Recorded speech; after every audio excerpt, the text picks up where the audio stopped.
Hey guys, and welcome to Anchor to Truth. Tonight we are diving into part 2 of chapter 15 in the Book of Jubilees. So let's get started.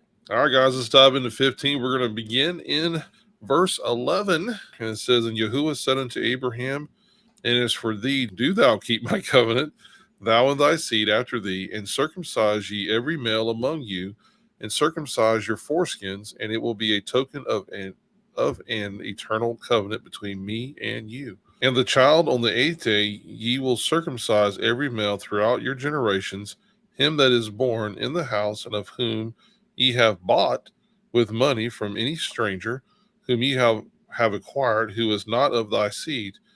He that is born in thy house will surely be circumcised, and those whom that has bought with money will be circumcised, and my covenant will be in your flesh for an eternal ordinance. And the uncircumcised male who is not circumcised in the flesh of his foreskin on the 8th day, that soul will be cut off from his people, for he hath broken my covenant. Well, right off the rip, I see that we've got some significance to the 8th day that we can kind of correlate with things that we know with modern medicine. The body doesn't produce enough vitamin K. It's why a lot of times in the hospitals they'll give a vitamin K shot to a newborn male because they go ahead and immediately do the circumcision as the child is born rather than waiting 8 days, unless you let them know, hey, don't circumcise him, the whole deal, right? So they want to go ahead and give the child this shot of vitamin K because the body's not producing yet what it needs for healing and that sort of thing. It's the 8th day and afterwards that the body is able to produce that stuff. That's why you wait till the 8th day. Also, I think, I don't know if there's any significance with I want to be careful with numerology, but 7 is a number of perfection and 8th is a number of completion. And I've always wondered about those two, 7 being a number of perfection, but 8th day being a number of completion. That's always been a little weird to me. One is perfection, one is completion. I always wonder why it wasn't the other way around, but it makes sense when we think about the 7 days of creation, right? And also if you correlate that with the end being foretold from the beginning, day is 1,000 years kind of thing, 6,000 years, 7,000th year, that millennial reign kingdom, and then the 8,000th year when all things are completed, if you will. So that's just a kind of a with theology type thing there. But and Kyle, the other thing with the 8th day is it's also referred to as new beginnings. So, it's new heaven, new earth, new earth, new beginnings, right? So with the circumcision that's taking place here, this is a new beginning for that child. I don't know if I can go into I'm with you. I don't want to go too deep into the numerology part of this, but sometimes it's as simple as common sense. God designed us, he created us. He's like, look, you can't do this before those days. It could be bad for you, for the child. So he's giving you, just say, hey, after 8 days, it's fine to do so. Because back then, guess what? They didn't have vitamin K shots they can give the kids. That's right. So, well, all that stuff's synthetic anyway, so I don't think they should be giving them the vitamin K shot anyway. I don't think so. Yeah, I think they should allow the body to do what God designed to do. Period. Yeah. As a matter of fact, I think they give the kids enough shots as it is. Yeah. And the other option that we think of too is like where it's talking about the child being circumcised on the 8th day. We kind of get the vitamin K and the clotting and all that stuff. And it's obviously God's always about protecting the children, making sure that everybody's safe. We're not doing any practices that are going to harm anybody. A lot of times people will look at this practice as it's being gruesome or it being unnecessary. And God's going to say in his own wisdom, in advance, I already knew that the 8th day was the proper day. I already knew that this is not going to cause any infant deaths or anything like that.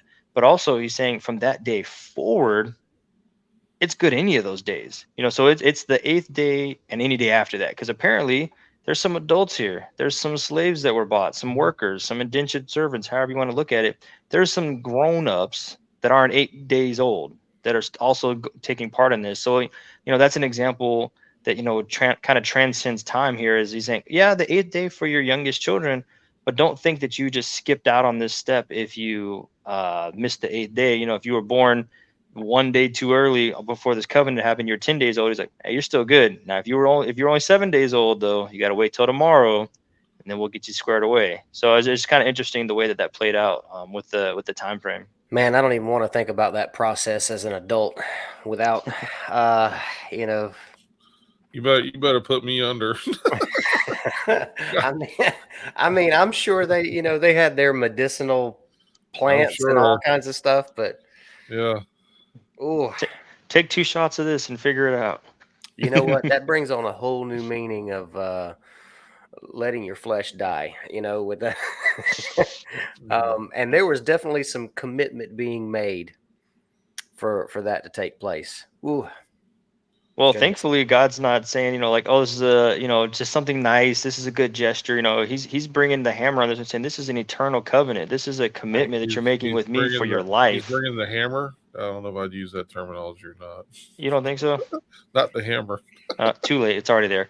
But yeah, so when you look at that token, that's not a hammer, of the eternal covenant between me and you, that those are big words from the Father. To he keeps adding more covenant language with Abram and now Abraham, where before it was, well, I'll make your seed very numerous. Well, I'll give you all this land. I will. And he's giving him another covenant. And we think, oh, well, Abraham's so blessed. And that, yeah, while it's true, it's really the Father extending the hand over and over and over again, saying, like, hey, this is a new way for us to be in covenant. This is an additional way for us to be in covenant. This is one more thing that me and you are going to have in common that we will carry into eternity, as it says. And I think that's just so cool to watch this kind of relationship play out. And when we look at God saying that's not about religion, it's about relationship, you're kind of watching this relationship going on between Abraham and the Father, where he's like, hey, do this. He's like, okay, well, now do this. Okay, take your son up to the mountain. Come on. I mean, all the other stuff, aren't we good now? But you can just see that relationship play out, and you can see the heart of both of them in that story. So Yeah, Absolutely.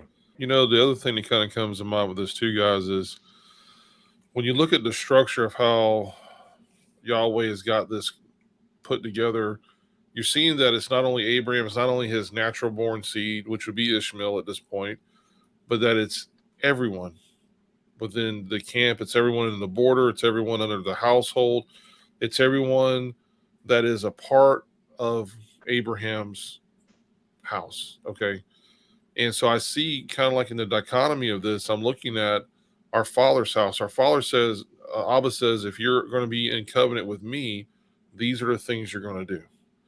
And so these guys here, because when it goes through here and it says, let's go to verse 12 real quick. It says, and the child on the 8th day, so it goes to that being circumcised, right? The child that's born within the camp. You have brought with money from any stranger whom ye have required, who is not of thy seed. He that is born in thy house will surely be circumcised, and those whom thou hast bought with money will be circumcised, and my covenant will be in your flesh for eternal ordinance. What I'm seeing here is the house of God. I'm seeing the eternal house of our Heavenly Father, because it's not exclusive to just one group. God's saying everyone's welcome. Everyone who comes a part of this, now everyone's going to have to be, who comes under the household of our Heavenly Father, has to do the things that he has set up as covenant, right?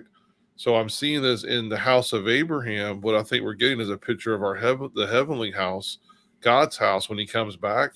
Because it's not going to just be one people group. It's going to be all the nations. It's going to be all the different groups of people. It's going to be the slave, the free. It's going to be everyone is a part of the heavenly kingdom. But we all still have to come together in agreement under the rules of that house. And so I kind of see that played out with Abraham's household here, where it's like, hey, you're not my natural seed, but I bought you for a price. Well, we were bought for a price, were we not? And at this point, it says we are not our own, but we were bought for a price through what was done through our Messiah. And so in that way that we get to cry out, Abba, Father. And so we get to be a part of this covenant, a part of God's house. And for me, just looking at this simple part, or I wouldn't say simple, but this part of Abraham's journey with the Father, we see, I think, a little bit more of kingdom talk here of what the kingdom looks like in the future, or what the kingdom will look like in the future. all right, so I have a question for you too, and for you guys watching along with us, just to kind of see where this plays out in your mind and what you think about the correlation. So I was reading recently in Exodus, a verse was very interesting about circumcision. So I'll go ahead and read it for you guys. It's Exodus 12:48, and it says, "If a stranger shall sojourn with you and would keep the Passover to the Lord, let all his males be circumcised. Then he may come near and keep it.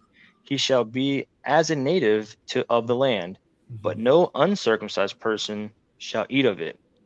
And I was reading it and just thinking out loud, like, that's a pretty strongly worded statement there in Exodus about what we need to do and how we need to do it to be prepared for Passover. And even more so, I'm taking this thought process one step further and thinking all the way to the New Testament, where Jesus is talking to his disciples and says, "I won't do this again with you guys until I come back again."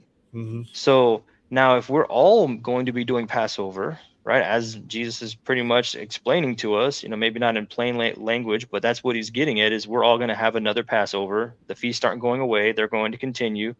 And to do Passover, circumcision is a part of that requirement. Just makes you think. I just kind of wonder and see what you guys think about that. It's definitely something I've been playing out in my mind. Well, I was actually going to take the very next verse down here that we were discussing, or where we were reading. It says, "And the uncircumcised male," verse 14 here, "and the uncircumcised male who is not circumcised in the flesh of his foreskin on the 8th day, that soul will be cut off from his people, for he hath broken my covenant." And my question was going to be along the lines of, we have all this talk about the circumcision of the heart and things like that, and there's the New Testament gurus out there that believe that all of this has been done away with, and that was going to be kind of where I was going with things. Is this sounds like, like it says right above 14, an eternal ordinance, specifically in the flesh of his foreskin. Sounds like this is something that needs to be continued from now on, forever. Like, if you're wanting to be in covenant with him, this is a requirement. This is part of it. Not just simply the circumcision of the heart, right? But the literal physical aspect of this seems to be part of it. Mm-hmm. So with that said, I guess my point is, this sounds like an eternal thing, even unto Yeshua returning and his kingdom that he brings with him. Like, this sounds like this is something that has to be done up until then and will be done there as well. So I'm kind of seeing the same thing. Is that clicking with what you're saying there, Jonathan? Oh yeah. There's definitely a ton there, and it's something we could probably dig into the rest of the night. Yeah. And so I got another question though. We were talking about the circumcision of the heart. When we read the epistles, and when Paul is talking to his brothers in Judah, and they're wanting the people who are the Gentiles, so to speak, to be circumcised and start following all the different rabbinic ways, of Torah. But he talks about being circumcised in the heart. I think that's where it begins as far as a decision. You have to make a decision in your heart. Is this something I'm going to go forward with? Mm-hmm. And I guess a little bit of a question, I guess, for me is, now all the people that are with Abraham, I wonder if they were all willingly go or willing to go along with this, Right. From their heart, or they were like, okay, well, you're a master, we're gonna have to do what you say anyway. So it makes me wonder how much of this was a matter of the heart or a matter of just, following what Jehovah was saying to do, to be circumcised. So Well, we know one thing. Abraham was a great teacher / preacher, because he heard a message from God, which was his job, and he conveyed that message in a way that everyone complied. There's no story that we hear of somebody being like, "Nah, I'm good. I'm out of here. There's no way I'm doing that." They're like, "Hey, you listening to God, and he's talking to you, and he's talking about eternal covenants with all these huge promises, and I get to be a part of this story forever. Yeah, let's do this thing," and it's one of those things where, like, today we have all these rituals and things that people do naturally, which make almost no sense, and this is Jonathan's opinion, like getting branded and all these things, for different fraternities and stuff like that. We're willing to go through excruciating pain to be a part of a group, but yet we could be a part of God's covenant forever, and we're just like, it's too much. Now, granted, the location and the pain tolerance level may be a little different, but it's just an interesting way that we kind of will take the world's ways over God's ways, and they're not far off. Right.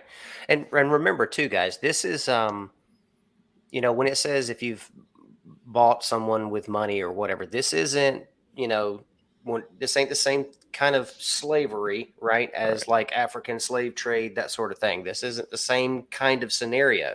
So, I mean, I believe that it would have been one of those situations where Abraham at this point now, yay, says, hey, I'll pay your debt and you can come stay with me for a while. I'll take care of the bills. We'll take care of the family. We'll make sure everything's good. You're going to work for me for a few years, but Got this one thing. there's one little thing you might want to know. If you coming to work with me, this is company policy here, Mm, Take a you bet, number. yeah, you best believe that people that was coming to work under him, under his headship, they probably knew what they were getting into, Yeah. and they were committed, buddy. Mm-hmm. All right, guys, let's get back into it. So start in verse 15. And Elohim said unto Abraham, As for Sarai thy wife, her name will no more be called Sarai, but Sarah will be her name. And I shall bless her and give thee a son by her, and I shall bless him, and he will become a nation, and kings of nations will proceed from him. And Abraham fell on his face and rejoiced and said in his heart, Shall a son be born to him that is 100 years old? And shall Sarah, who is 90 years old, bring forth? And Abraham said unto Elohim, Oh, that Ishmael might live before thee. And Elohim said, Yea, and Sarah also will bear thee a son, and thou wilt call his name Isaac. And I shall establish my covenant with him, an everlasting covenant, and for his seed after him. And as for Ishmael, also have I heard thee. And behold, I shall bless and make him great, and multiply him exceedingly, and he will beget 12 princes, and I shall make him a great nation. Yeah, so what's interesting here is we're going to see like the follow-up of this covenant that we just talked about, all the circumcision and whatnot. And as we read into 15, it immediately goes into what came of all that. Now we see the father speaking of Abraham and Sarai getting changed to Sarah, and the promise that comes of it. And the whole time, all this time we've been talking about covenant language and Abraham being the father of many sons, and we had the whole Ishmael thing come up, and now he's like, oh, by the way, remember I told you I was going to give you a son. I wasn't lying to you. Even though you're 100 and she's 90, watch what happens. And what we see there is that God's never going to be one to not follow up with his promise. He's not going to be one to disengage from a covenant. If there's ever that moment, what it's going to be is at the human level. We are going to do something to break that covenant or to remove ourselves, but he's still going to be faithful and true. Right. And what's awesome is you see him really play that out. He's like, it doesn't matter what your age is. It doesn't matter what part of the country you live in. It doesn't matter really anything. God says, I have the ability to do all things, right? Within the realm of what my creation is. And within the realm of my creation, I want a 100-year-old and a 90-year-old to have a baby. And I want that baby to produce kings. And now Ishmael, he still got a blessing. We get princes. It's maybe a step down because he wasn't the child of promise.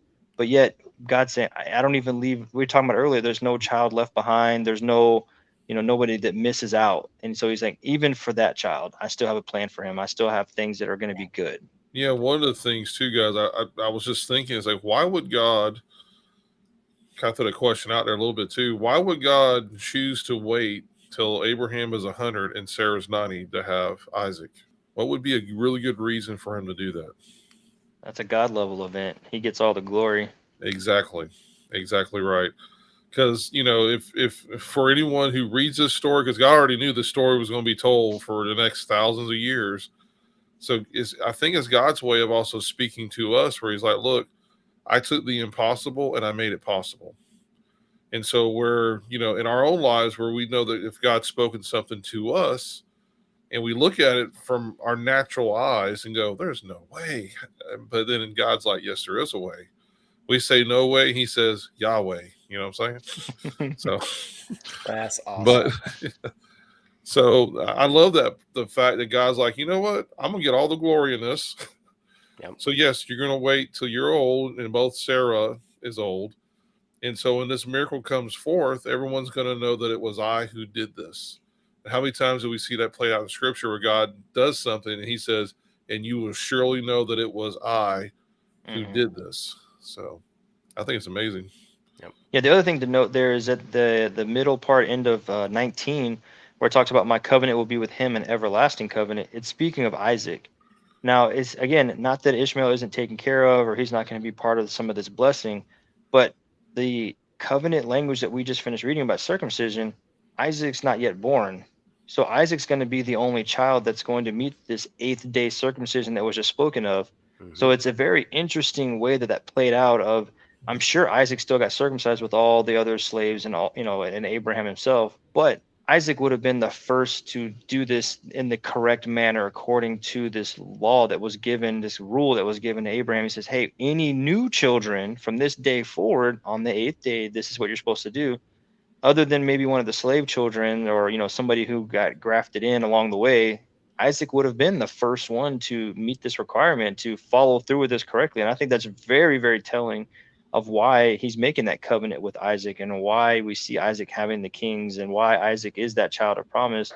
It seems as though that played out very exact according to the Father's plan. Something I wanted to bring up here is in verse 18, and Abraham said unto Elohim, "Oh, that Ishmael might live before thee." And Elohim, verse 19, and Elohim said, "Yea." Right? So he's in agreement there. But Abraham has fallen on his face, and he's crying out to the Father here. I don't only see this as him asking that Ishmael be blessed. It's almost like, oh, that Ishmael might live before thee, right? So be in your service also. Um, have a blessing of your portion and not be, what's the word I'm looking for here? Not be cut down or cut off or whatever. Cast out, that sort of thing.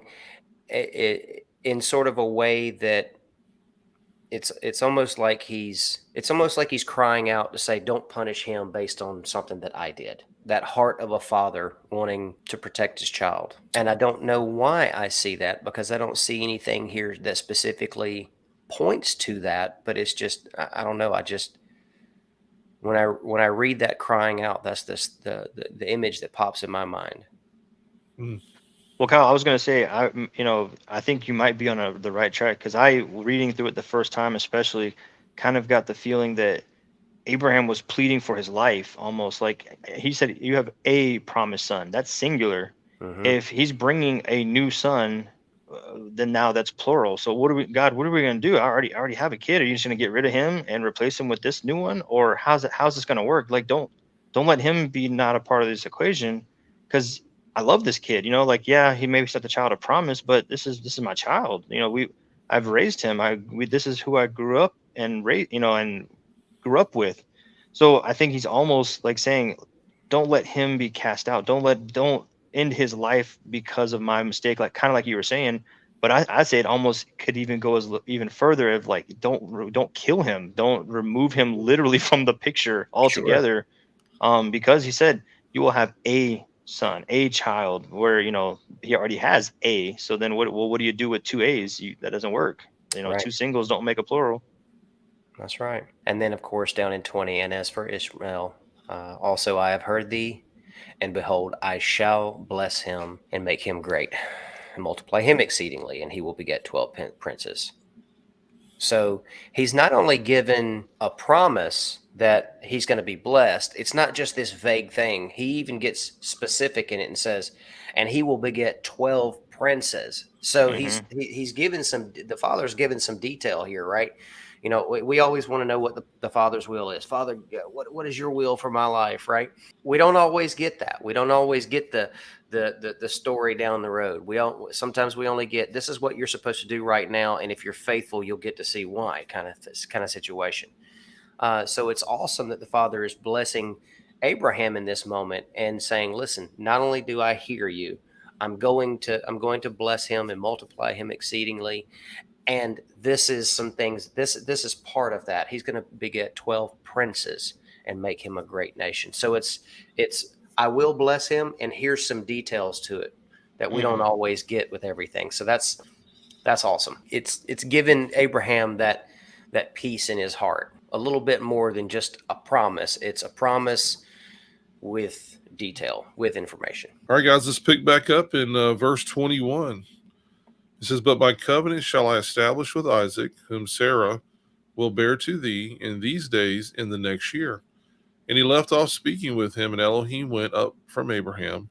And Abraham did according as Elohim had said unto him. And he took Ishmael his son, and all that were born in his house, and whom he had bought with his money, every male in his house, and circumcised the flesh of their foreskin. And on the selfsame day was Abraham circumcised, and all the men of his house, and those born in the house, and all those whom he had bought with money from the children of the stranger were circumcised with him.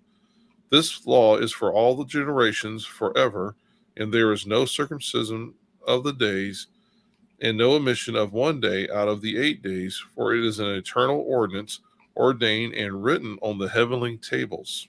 Interesting. And everyone that is born, the flesh of whose foreskin is not circumcised on the 8th day, belongeth not to the children of covenant, which Yahuwah made with Abraham, but to the children of destruction, nor is there, moreover, any sign on him that he is Yahuwah's, but he is destined to be destroyed and slain from the earth, and to be rooted out of the earth, for he hath broken the covenant of Yahuwah, our Elohim. Okay. Yeah. In case we didn't get it the first time, we get it. We get it now. Yeah, it's a nice little recap there. If God has to say it twice, I think He means it. So, I guess the question here is, let's just start here from a premise. If this is all about being in covenant with the Father, what specific covenant is being spoken of here with Abraham? You know, I'm sitting here thinking, we're reading this as if this word covenant and this example is a all your life, heaven and hell, full life experience type covenant. But really, he's saying the covenant was to make Abram the father of many nations. And so I wonder if we can, like, almost not to say that it's not important or diminish the role at all. I'm not going there with that. But if we could almost break this down to its more simplistic form of he's creating multiple covenants at different levels for different purposes. And I wonder, yet we can be a part of this individual covenant, but how many more covenants are there? If we keep Sabbath, that's a covenant between us and the Father. There's many covenants. So this one is not going to, be the be all end all. But I think it, of course, the way it's written here, it's very plain language. This is super duper important, right? This is like top level of things we need to make sure that we're accomplishing and that we're doing and teaching our children, our congregations. That way we can be walking in the right way with the Father in righteousness. But I don't know if you guys have ever addressed that of like, do different covenants mean different things, or do they all go in the giant bucket of covenant and you're either in or you're out? Well, I mean, even to the people who come into Abraham's camp as servants, a lot of those are coming in as grown men. So they can't do it their 8th day of life. They might could do it their 8th day of coming into Abraham's camp. So are they somehow children of destruction at that point? I would say not. So what is this referencing, Jonathan? No, it's a great question. I think that, when we actually break these down, one of the things that I'd like to study, and, again, like I said, we're always looking for you guys' help in the comments, is, how many covenants really are there when you break them down individually one by one? What are the prerequisites for each covenant? And, like this one, of course, is saying it's eternal. So let's not put any cap on it. And it's saying that this is something that you must do, and here's the prescription for it. But in a sense, I just kind of wonder, because I think with everything that we do in a Christian messianic type walk, we want to convert everything to a heaven or hell issue, a salvation issue. And while this one's giving us that language, not all of them have the same language. And I would just be worried that we, like I said earlier, that we would just have a bucket of covenant and everything that ever was said for any reason at any time. If you don't do all of this stuff exactly perfect, that we'd feel less than, or we'd feel not accepted by the Father. And apparently that's not the case. And we use some examples like the disciples. Not all of them did everything perfectly in covenant.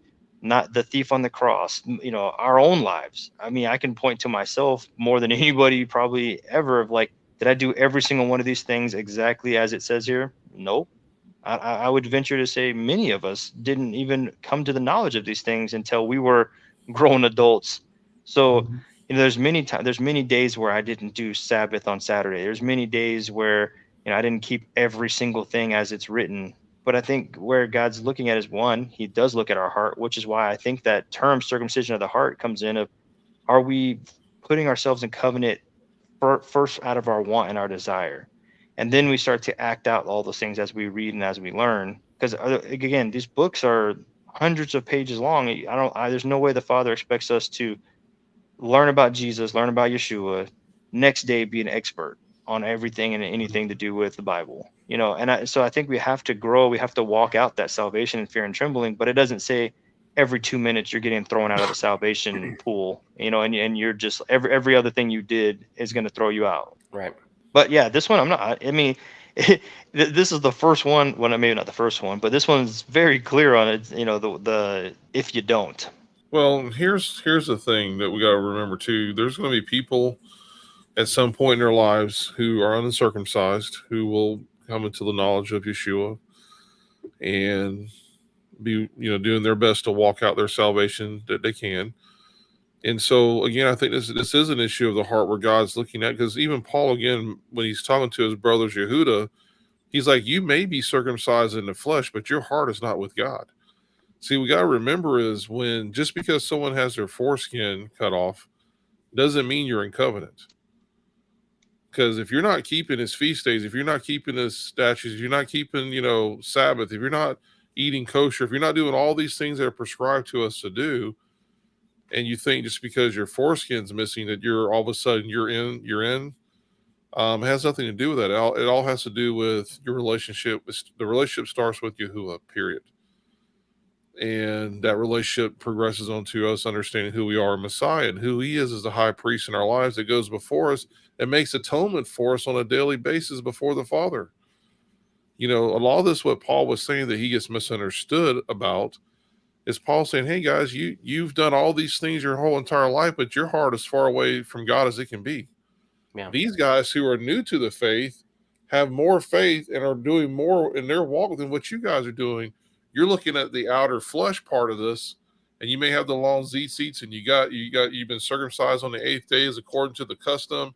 And there was, I know the time of Yeshua that his mother took, and she gave an offering, I think it was, of a dove or something, a turtle dove or something like that. Mm-hmm. All these things you've done, but what did it matter at the end of it when you never even served me and your heart wasn't with me? Right. So, do I think, Jonathan, also I think it's important for us to do the very best we can to be circumcised and all the stuff. Again, I'm not speaking for you guys, for myself. The generation I grew up in, that was normal. That was in every child that was born. It was done immediately. And so I was circumcised, but that doesn't mean I was in covenant with Abraham or with God's covenant. It was something that was medically done for a lot of us, So it wasn't until later in my life that my heart was circumcised, and I changed my behavior and I changed who I was, not myself, but through him, and became who I am today. So a lot of this, I think, definitely has to go back to your heart. You can look the part all you want to. You can talk it, but you got to be walking it too. So, got a question, and this applies for everyone listening, because we haven't studied out every book that there is, right? So we've got the 66 in the regular Bible, right? But as far as quote unquote apocrypha books, the hidden books, we haven't done complete studies on all of those. So there's a lot of information that we haven't gotten to yet.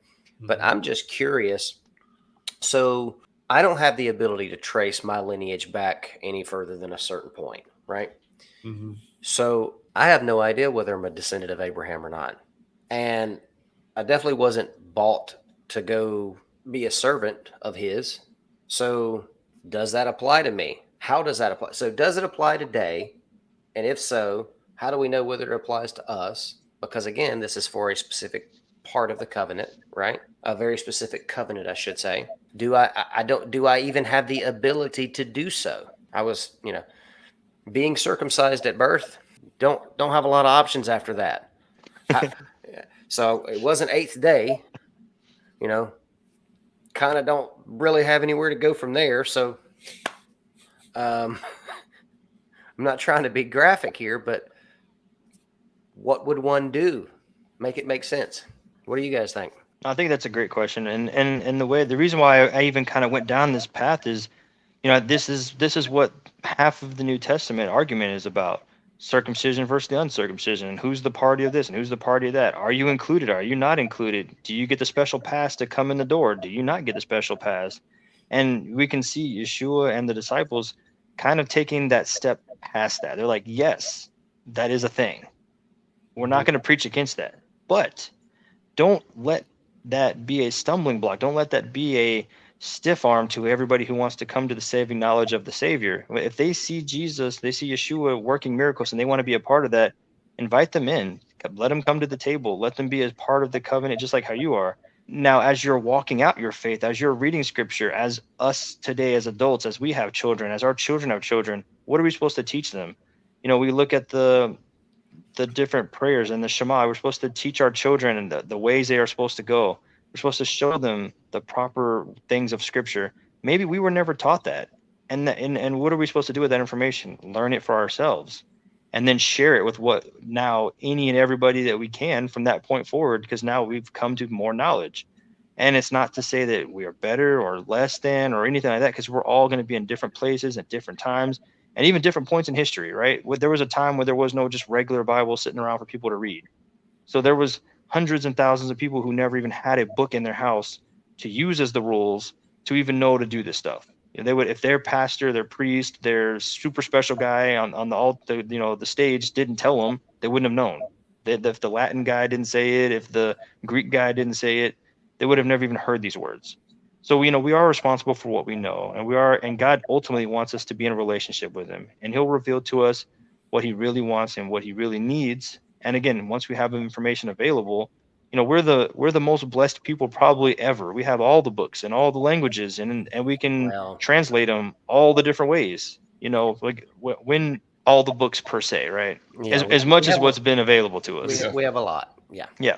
I mean, I just think we have so much going for us, and I think that we should take that and enjoy it and really dig into it and not be slack with that information.